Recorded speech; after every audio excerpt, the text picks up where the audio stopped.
পরিবর্তনের দায়িত্ব কাউকে দেওয়া হয়নি, পরিবর্তন আসবে ভোটের মাধ্যমে, বললেন আমির খসরু মাহমুদ চৌধুরী। ভোটের অধিকার বঞ্চিত করতে দেশে বিদেশে ষড়যন্ত্র হচ্ছে, বললেন মির্জা ফখরুল। নির্বাচনের জন্য দেশপ্রেমিক সেনা প্রধানের ঘোষিত সময়সীমা যৌক্তিক ও বাস্তবসম্মত, বললেন জহিরুদ্দিন স্বপন। সর্বশেষ জানাবো গণ অভ্যুত্থানে আহতদের জন্য ছাত্র দলের ইফতার। শুনছিলেন সংবাদ শিরোনাম। পুরো খবর জানতে ভিডিওটি শেষ পর্যন্ত দেখুন। সর্বশেষ খবর পেতে চ্যানেলটি সাবস্ক্রাইব করুন। এবারে জানিয়ে দেব বিস্তারিত।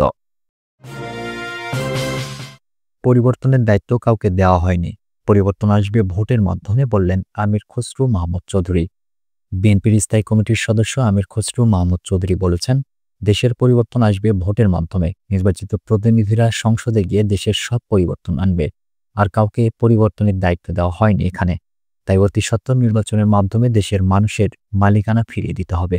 তারাই ঠিক করবে দেশ কোন পথে যাবে, আর কেউ নয়। শনিবার চট্টগ্রাম নগরের একটি কমিউনিটি সেন্টারে ৮ নম্বর ষোলকবহর ওয়ার্ড বিএনপির দোয়া ও ইফতার মাহফিলে প্রধান অতিথির বক্তব্যে তিনি এসব কথা বলেন। আমির খসরু বলেন, এখন আবার আরেক দল নামছে, এরা বলছে আমাদের এতগুলো কাজ করতে হবে, সংস্কার করতে হবে, ভোটের জন্য অপেক্ষা করতে হবে। তারা তো বুঝতে পারছে না, তারা যে শেখ হাসিনার ভাষায় জনগণের কাছ থেকে ভোটাধিকার কেড়ে নিয়ে দেশে একটি অস্থিতিশীল পরিস্থিতি সৃষ্টি করতে চায়, সেটা কারো কাম্য নয়। তিনি আর বলেন, আজ কিছু কিছু শক্তি যারা জনগণকে ভয় পায়, যাদের জনগণের উপর আস্থা নেই, যারা নির্বাচন ব্যবস্থাকে ভয় পায়, তারা নির্বাচনে যেতেও ভয় পায়। কারণ তারা জানে নির্বাচনে গেলে তাদের হয়তো যেই ফলাফল আসা দরকার সেটা আসবে না। সেজন্য শেখ হাসিনা যেভাবে ১৫ বছর জনগণকে নির্বাচনে যেতে দেয়নি, বলে আমি উন্নয়ন করছি, এটা ওটা করছি, ভোটের দরকার কি? বিএনপির স্থায়ী কমিটির এই সদস্য বলেন, আমরা ঐক্যবদ্ধভাবে গণতন্ত্রের সংগ্রাম করেছি। গণতন্ত্র ফিরে না আসা পর্যন্ত আমাদের সংগ্রাম অব্যাহত থাকবে। আমরা গণতন্ত্র চাই, মানবাধিকার চাই এবং আইনের শাসন চাই। দেশের মানুষ নির্বাচনের মাধ্যমে একটি সংসদ চাই, সরকার চাই, যারা জনগণের কাছে দায়বদ্ধ থাকবে এবং জবাবদিহি থাকবে। সকলে মিলে আমরা ইনশাল্লাহ এটা বাস্তবায়ন করব। নেতাকর্মীদের উদ্দেশ্যে আমির খসরু বলেন, উশৃঙ্খল হলে চলবে না। নতুন রাজনীতি হচ্ছে শৃঙ্খলা রাজনীতি। শেখ হাসিনা পালিয়ে যাওয়ার পর দেশের মানুষের মনোজগতে পরিবর্তন এসেছে। সেই পরিবর্তনে মানুষের আকাঙ্ক্ষা পূরণ করতে হবে, মানুষের নতুন চিন্তা ধারণ করতে হবে। তাহলে বিএনপির রাজনীতি এগিয়ে যেতে হবে। তিনি আরো বলেন, রাজনীতিতে গুণগত পরিবর্তন আনতে হবে, আমাদের নেতাদের আনতে হবে, কর্মীদের আনতে হবে, সমর্থকদের সকলের সহযোগিতায় আগামী দিনে নতুন রাজনীতিতে বিএনপির যে জনপ্রিয়তা আছে তা ধরে রাখতে হবে। ভোটের অধিকার বঞ্চিত করতে দেশে বিদেশে ষড়যন্ত্র হচ্ছে, বললেন মির্জা ফখরুল। জনগণকে ভোটের অধিকার থেকে বঞ্চিত করতে দেশে বিদেশে ষড়যন্ত্র হচ্ছে বলে মন্তব্য করেছেন বিএনপির মহাসচিব মির্জা ফখরুল ইসলাম আলমগীর। তাই সবাইকে সজাগ থাকার আহ্বান জানান তিনি। শনিবার রাজধানীর বাড্ডায় ঢাকা মহানগর উত্তর বিএনপি ৪২ নম্বর ওয়ার্ডের উদ্যোগে নিম্ন আয়ের মানুষের মধ্যে দলের ভারপ্রাপ্ত চেয়ারম্যান তারেক রহমানের ঈদ উপহার বিতরণ অনুষ্ঠানে এ মন্তব্য করেন তিনি। ফখরুল ইসলাম বলেন, আমাদেরকে প্রস্তুত থাকতে হবে, ষড়যন্ত্র হচ্ছে, চক্রান্ত হচ্ছে দেশে বিদেশে। আবার ভোটের অধিকার থেকে বঞ্চিত করার জন্য আমরা সেটা হতে দেব না। খুব পরিষ্কার কথা, সবাই সজাগ থাকবেন, সতর্ক থাকবেন। ষড়যন্ত্র চক্রান্ত শেষ হয়নি। সব ষড়যন্ত্র চক্রান্তকে ব্যর্থ করে দিয়ে জনগণের সরকার আমরা প্রতিষ্ঠা করবই করব। মির্জা ফখরুল হুঁশিয়ারি উচ্চারণ করে বলেন, আমার ভোট আমি দেব, যাকে খুশি তাকে দেব। এই অবস্থার মধ্য দিয়ে আমরা নির্বাচনটা চাই। আমরা এখনো বলছি, রাস্তায় নামি না। আমরা সাধারণ মানুষের কাছে যাচ্ছি এই ঈদ সামগ্রী নিয়ে, ইফতার সামগ্রী নিয়ে, তাদের সুখ দুঃখে তাদের পাশে গিয়ে দাঁড়াচ্ছে। তিনি আরো বলেন, কিন্তু আমাদের স্বার্থে, জনগণের স্বার্থে যদি কোনো বিঘ্ন সৃষ্টি করা হয় তাহলে বিএনপি আবার মাঠে নামবে। মাঠে নেমে তারা দাবি আদায় করে নিতে জানে।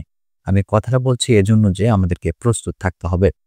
দেশে বিদেশে ষড়যন্ত্রের কথা উল্লেখ করে বিএনপি মহাসচিব বলেন, খুব পরিষ্কার কথা, যে যেখানে থাকেন, সেই ইউনাইটেড স্টেটে থাকেন, ফ্রান্সে থাকেন আর আমেরিকায় থাকেন, আর সেখান থেকে মানুষকে জাগ্রত করার চেষ্টা করেন। আমরা মানুষের সঙ্গে আছি, মানুষের সঙ্গে থেকে রাজনীতি করছি। সুতরাং আমাদেরকে কেউ বিপথে পরিচালিত করতে পারবে না। বাংলাদেশের মানুষকেও কেউ বিপথে পরিচালিত করতে পারবে না বলেও মন্তব্য করেন তিনি। নির্বাচনের জন্য দেশপ্রেমিক সেনা প্রধানের ঘোষিত সময়সীমা যৌক্তিক ও বাস্তবসম্মত, বললেন জহিরুদ্দিন স্বপন। বিএনপির চেয়ারপারসনের উপদেষ্টা ও বরিশাল ১ আসনের সাবেক সংসদ সদস্য জহিরুদ্দিন স্বপন বলেছেন, জাতীয় নির্বাচনের জন্য দেশপ্রেমিক সেনা প্রধানের ঘোষিত সময়সীমা যৌক্তিক ও বাস্তবসম্মত। কারণ আজ দেশ ফ্যাসিবাদ মুক্ত। তাই আমাদের দায়িত্ব হচ্ছে রাষ্ট্রের মালিকানা জনগণের মধ্যে যত দ্রুত সম্ভব পৌঁছে দেওয়া। আমরা দেশপ্রেমিক সেনাপ্রধানকে অভিনন্দন জানাই এরকম একটি সময়সীমা বেঁধে দিয়ে অন্তর্বর্তী সরকারকে জনগণের মালিকানা ছেড়ে দেওয়ার বাধ্যবাধকতা তৈরির জন্য। শনিবার দুপুরে বরিশালের গৌরনদী উপজেলায় মহান স্বাধীনতা দিবস উপলক্ষে বিএনপি আয়োজিত অবাধ জাতীয় নির্বাচনের জন্য ফ্যাসিবাদমুক্ত ও পেশাদার প্রশাসন তথা রাষ্ট্র অপরিহার্য শর্ত শীর্ষক আলোচনা সভায় প্রধান অতিথির বক্তব্যে এ কথাগুলো বলেন জহিরুদ্দিন স্বপন।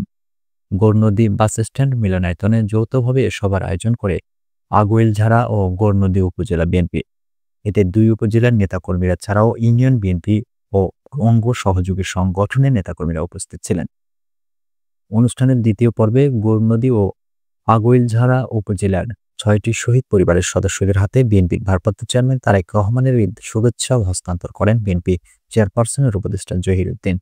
নির্বাচনের জন্য সেনাপ্রধানের দেওয়া সময়সীমার প্রতি গুরুত্ব আরোপ করে সভায় জহিরুদ্দিন স্বপন বলেন, আমরা মনে করি না যে সরকার নির্বাচনকে প্রলম্বিত করতে চায়, কিন্তু যদি তা করে তাহলে আমরা ধরে নেব যে দেশপ্রেমিক সেনাপ্রধানের নির্বাচনের সময়সীমাকে কেউ অবজ্ঞা করছে।